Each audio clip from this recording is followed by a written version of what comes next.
if you come and see me and you've been releasing music for 2-3 years and you got 649 followers and your last song has got 6 streams, you haven't done the work. The music business is, you know, in many ways not about the music. Yeah. A lot of people think that. And I think kids really get it confused. I say this all the time as well. When you're a young artist or a young manager and you want to have 5-10 artists that you want to manage, I'm like, that makes zero sense to me, just from like a time perspective. And then Focus. Focus. Yeah. And then I speak to someone like you who's done it at the highest levels, and you say you signing 2 artists a year. So, and you're one of the best to do it. Well, I think when I left Sony, I had 8 artists doing $500,000 or more on their prior album. Yeah.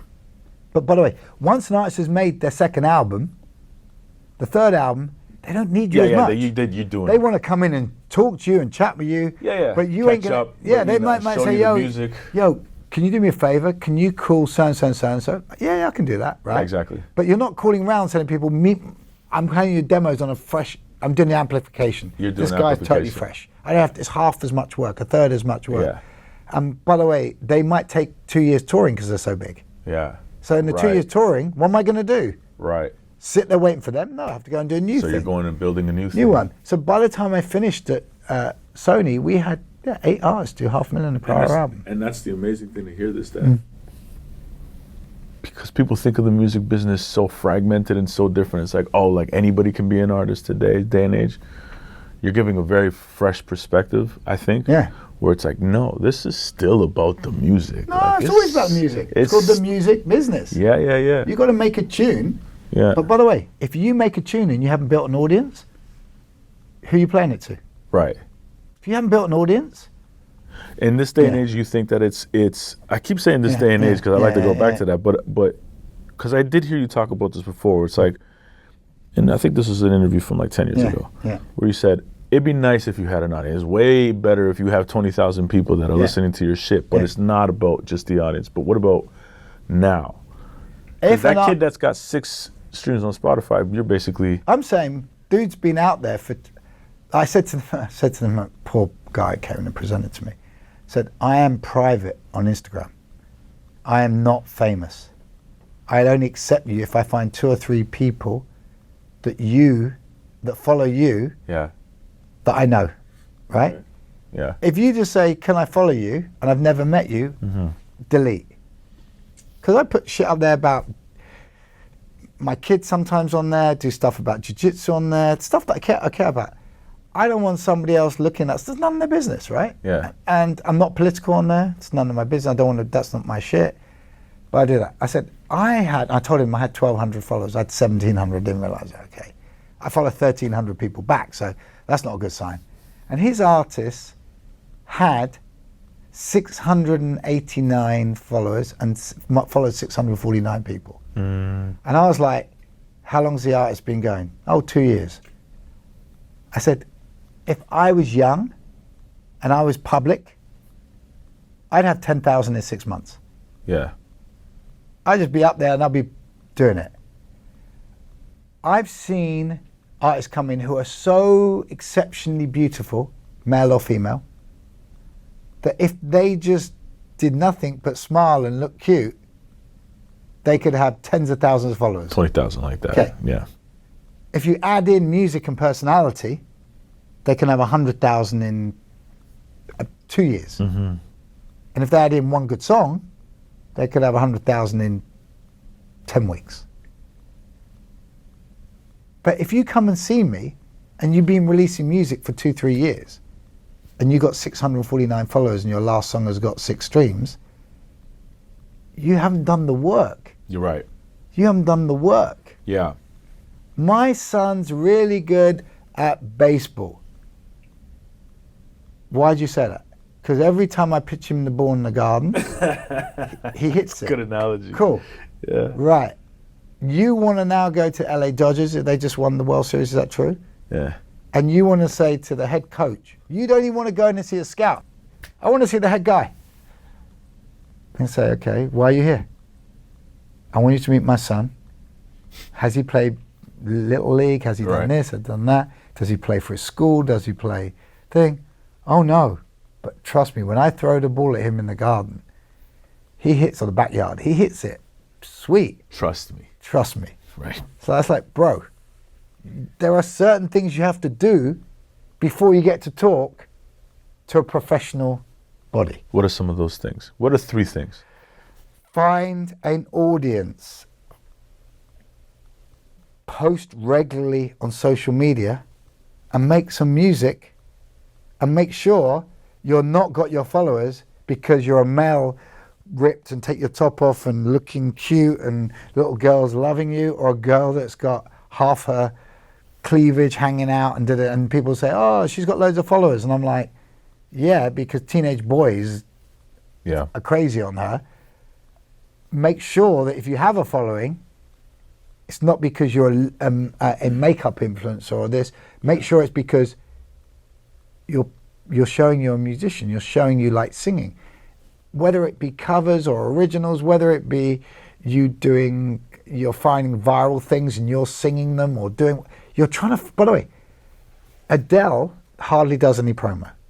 Now, on her first album, people forget that. Yeah, she did a show called Loose Women. Yeah, it's like the most basic daytime TV. People say, she doesn't do any promo. I said, let me tell you, at the beginning, she'd turn up to everything. Right. That girl's got talent like no one else. And she struggled to break through on album 1. Mm-hmm. She had to work hard. Now she's established it, she can be an enigma. Mm-hmm. She's earned the right to be an enigma. Yeah. So go out there and do the work. People forget that. Also, they say the same about Frank Ocean. Yeah. The amount of stuff that he did on his... Wasn't he called Lonnie Burrell?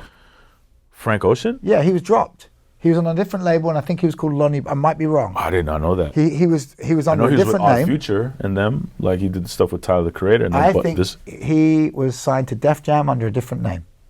Okay. Check on your phone. It'd be quite good. Tell me I'm wrong. Frank Ocean. Here. Yes, sir. Okay. Okay. Be great to do it, but I believe Frank was dropped. Well, he wasn't even dropped. He was on Def Jam.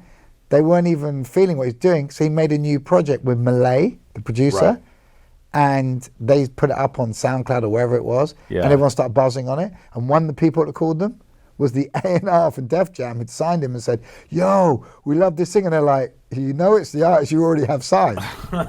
Now, by the way, I'm not mad at the A&R. I'm not mad at Frank. Frank was going down one lane as a different artist. Please correct us if it's true. What exactly? Frank Ocean was an artist before he was Frank Ocean, and his original name, I might be wrong, I thought it was Lonnie Burrell. I might be wrong. Lonnie Burrell. I think he had a prior... Lonnie Burrell. See? Lonnie Signed Burrell. to Def Jam previously. And then reinvented himself. Wow. Look how Chapel Roan reinvented themselves. Right. Look how Post Malone reinvented themselves. Look how Sam Smith is a reinvention of the previous Sam Smith. But they all did the work. They put the work in. Yeah. And I'm looking for the... By the way, if you can add in live shows and people turning up to your live shows... Oh, that's a game changer. That's a game changer. That's a game changer People for sure. buying your merch, that's a game changer. Yeah. But guess what? If you're doing dates to, let's say, 5 cities, and you're playing 2 to 500 caps, and you're selling them, and people are buying your merch, and you are regularly posting, your streams might be low. Mm-hmm. You might be streaming 10,000 streams a day. And I'm saying, bro, one good song on this person, game changer. It's still, and even doing 300 to 500 cap rooms, selling merch, you're still making a living, a real living. Yeah, that's the beauty today. Yeah. But the artist has to do A to B. The artist manager may help them. Maybe artist manager has to do B to D. Yeah. Then they're ready to be in the room. But trust me, you've done your work correctly. I'm coming to your room. Of course, 100%. Right? Like when you got those calls on Jesse. Yeah. On Figures. Yeah, absolutely. Right? Different The whole world was. You could have done the same meetings. I walked into label meetings, and I won't name where, but in our home territory, a year prior to that, played a bunch of music. They said and when we were done, it was like they couldn't wait to get out of there. Great. And then they said, keep us informed. And it was like, okay. They were right as well. You weren't ready. You weren't ready. What? And you know what? You're absolutely right. Don't be mad at them. I wasn't. Because they go to their bosses and say... No, I wasn't. Yeah. And the more narrative, remember I said you narrative's important. They were right. And here's what, this is a good lesson. Because when we went into that meeting, I went in with Jessie, and Jessie wanted to let her run the meeting, so she ran the meeting. But she played them. I'll say this, it was Lori Lee, actually. Yeah. Lori, you remember Lori Lee? She was in the UK for a little bit. Don't know. Obsessed with Jessie. Was at UMC at the time. Yeah. Her and Rich Castillo came to UMC Canada. Yeah. And Rich is a good guy now. Yeah, he's good. Yeah, he's solid. Yeah. And Lori was obsessed with Jessie. Nobody really knew about her. And she's like, I really, really want to do something. But she knew I didn't want to do anything. We didn't want to do anything. I didn't want to sign in Canada. It was too early anyways. But she's like, please come to the meeting. She set up a meeting. There was 5 people in there. Yeah. Jessie played, I want to say 5 records. Like 3 of those records she played. Yeah. She said, no, this isn't for me though, but this is for somebody else. So she was just all kinds of different vibes. Yeah. So she was giving her the songwriter pitch, but saying, but this is also me. Yeah. So it was all over the place, that meeting. She had to find herself. Well, she found who she was. No, but I'm saying she had to from there. Yeah. But I'm not mad. By the way, everyone's got the right to pass. Yeah. I have no shame in saying, okay, I didn't get it, right? Yeah. And they call you 6 months later and go, bro, and you say, that's the same record player. I'm cool with that. Yeah. Steve did not pick up Sam the first time I discussed it with him. They said, Nick, you got one with me, it's good. You know, I had to go and make the narrative. Mm-hmm. By the time I made the narrative, Steve then heard the music. If he heard the music the first time, he would have said, I don't get this. But when he heard it with the story and he saw the latch and then and then he heard Stay With Me and I'm Not the Only One to Lay Me Down, he's like, this is the greatest thing I've heard. It's going to change our lives. But the truth of the matter is, I was lucky Steve didn't just take the meeting and say to me, play me this new act. Yeah. He's like, you got one, it's on tour One Direction, I know the manager, I did One Direction at Sony, so I know the guys, give me this project. Mm-hmm. And Steve was focused. Steve was all about focus. When Sam reared their head, Dan McCarroll, that was the A&R guy. He was head of A&R. Yes, there you go. Dan McCarroll. And Dan came back from New York with Wendy Ong and Curtis Postel and said, the UK company has got one of the greatest artists we've ever seen. Steve called me and said, who's this artist they're all crazy on? At that point, he listened to the record differently. If I play you songs and I tell you nothing's going on, I know, I've been there. You listen to it differently. You're like, yo, why are you wasting play? If I say to you, this is the hottest shit out there, this is what's happening, this is the TikTok, this is the Insta. So you're selling on top of it, but also because the people are connecting to it. Sell. Yeah.